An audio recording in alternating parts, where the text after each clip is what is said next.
दोस्तों, नरेंद्र मोदी जी की नाकामी छापने में अखबारों की हवा किस तरह से निकलती है, इसका उदाहरण आज आपने हो सकता है कि अखबारों में देखा होगा। भारत देश का रुपया औंधे मुंह गिरा है, ऐतिहासिक गिरावट हुई है। अगर आपने हिंदी के अखबार देखे हो और आपको अगर खबर दिखाई दी हो तो आप हमें बता दीजिएगा। हो सकता है कि आपको हिंदी के अखबारों में रुपए के गिरने की खबर कहीं नजर ही नहीं आई होगी कि भारत का रुपया औंधे मुंह गिर पड़ा डॉलर के सामने।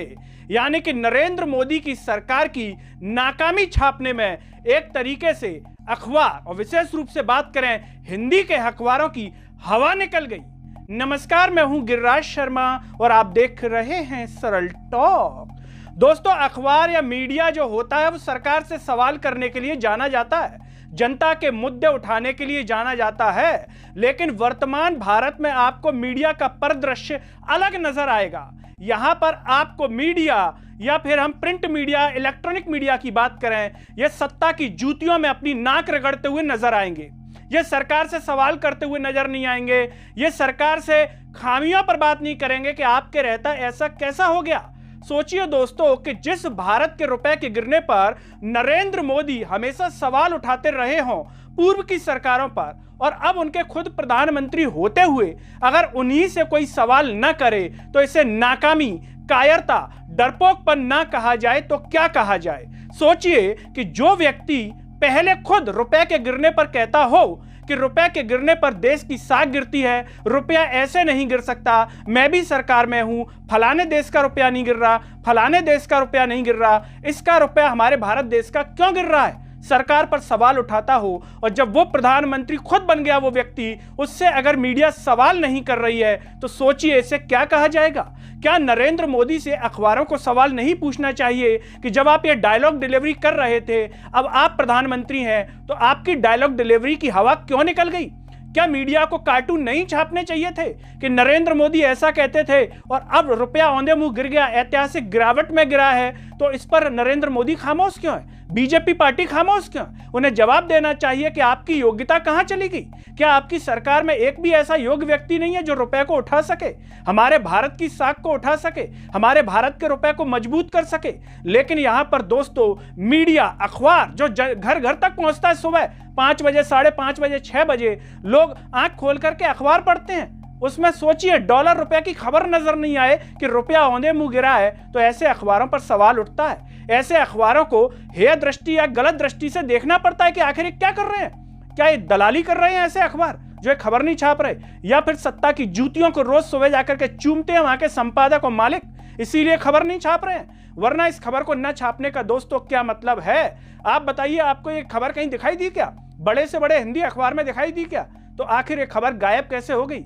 अखबार दोस्तों ऊपर स्लोगन लिखते हैं बड़े बड़े, फलाना आवाज, ढिमके की आवाज, जनता की आवाज, सच की आवाज, आवाम की आवाज। कितनी अच्छे डायलॉग डिलीवरी लगते हैं लिखने में, लेकिन जब इनको निभाने की बात आती है तब ये सत्ता की जूतियों में नाक रगड़ते हुए नजर आते हैं। तब इनमें हिम्मत नजर नहीं आती है कि सरकार से सवाल करें, तब इनमें हिम्मत नहीं आती है कि नरेंद्र मोदी से सीधा पूछें कि आप फलाने फलाने देश तो घूमते रहते हैं, ये बताइए आपने प्रेस कॉन्फ्रेंस क्यों नहीं की रुपए के गिरने पर? ये बताइए अब रुपया क्यों गिर गया? आप तो डायलॉग मारते थे कि रुपया ऐसे नहीं गिर सकता, तो फिर कैसे गिर गया जब ऐसे नहीं गिर सकता? तो यह सवाल पूछा जाना चाहिए था नरेंद्र मोदी जी से, क्योंकि वो खुद दूसरी सरकारों पर सवाल उठाते रहे हैं। जब खुद सरकार में आ गए तो आंखें गायब, आंखें बंद कर ली, मुंह बिल्कुल मौन धारण कर लिया। मनमोहन सिंह जी से भी ज्यादा वो कहते थे कि मनमोहन मौन है, ये तो उनसे भी ज्यादा मौन हो गए। मनमोहन मौन होने के बाद इतनी प्रेस कॉन्फ्रेंस करते थे, मीडिया के सवालों का जवाब देते थे, लेकिन एक ऐसे प्रधानमंत्री हमारे देश को मिले हैं जिन्होंने इतने सालों में एक प्रेस कॉन्फ्रेंस तक नहीं की, मीडिया के सवालों का जवाब नहीं दिया, और फिर अपने आप को योग्यता दिखाते हैं। किस आधार पर योग्य है? कैमरे देख करके हवा निकल जाती है, सवाल सुनकर के हवा निकल जाती है, और उसका परिणाम दोस्तों जमीन पर दिख रहा है कि भारत का रुपया औंधे मुंह गिर रहा है। मीडिया छाप रही है इसमें कई जगह, आप सोशल मीडिया पोर्टल्स पर देखेंगे खबरों में कि इससे महंगाई बढ़ सकती है, संभावना है महंगाई बढ़ने की। लेकिन नरेंद्र मोदी मजबूत नहीं कर पाए रुपए को, वहां डॉलर इतना मजबूत हो रहा है और हमारे भारत का रुपया ऐसे डंका बजा रहा है औंधे मुंह गिर के। दोस्तों, बतौलेबाजी से देश नहीं चलता, यह साबित हो रहा है। दोस्तों, भाषणबाजी से देश नहीं चलता, देश चलता है योग्य व्यक्ति से। जिस पद पर कौन योग्य व्यक्ति बैठा है जिसमें काबिलियत है, कि वो हमारे भारत के रुपए को मजबूत कर सके। और सोचिए, रुपया गिरता ही जा रहा है, उठने की कोई संभावना नहीं लग रही। पहले 88 था, अब 89 पहुंच गया पॉइंट में, आगे पता नहीं कितना पहुंचेगा। क्या नरेंद्र मोदी अपनी सरकार में रहते इस रुपए को 100 पहुंचा देंगे क्या, $1 के बराबर? यानी कि अगर तुलना की जाए तो एक ट्रंप अमेरिका का और 90 मोदी हो गए, मतलब एक अकेला ट्रंप 90 मोदी के बराबर हो गया। मोदी जी अब इस सरकार में है, उनके रहते रुपया इतना पहुंच गया 89 पॉइंट करीब 90 के करीबन, और वहां अकेला ट्रंप।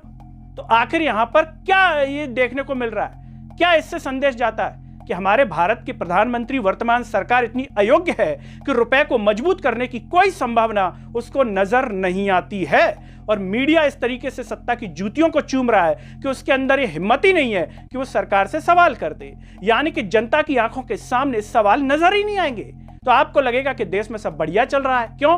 क्योंकि मीडिया दलाली कर रही है, सत्ता की जूतियों को चूम रही है, और आपको लगेगा कि देश में तो सब बढ़िया है। आपकी जेब काट दी जाएगी, कभी बिजली के नाम पे, कभी महंगाई के नाम पे, कभी आपको गौरव दे देंगे, गर्व महसूस कराएंगे, कभी लाइन में लगवाएंगे आधार कार्ड के लिए, गौरव कीजिए, कभी आपको SIR के लिए कागजों की लाइन में लगा देंगे, बोले गर्व महसूस कीजिए, आप सच्चे नागरिक हैं। लेकिन दोस्तों, सच्चा नागरिक वो होता है जो देश की रक्षा के लिए सत्ता से सवाल करे।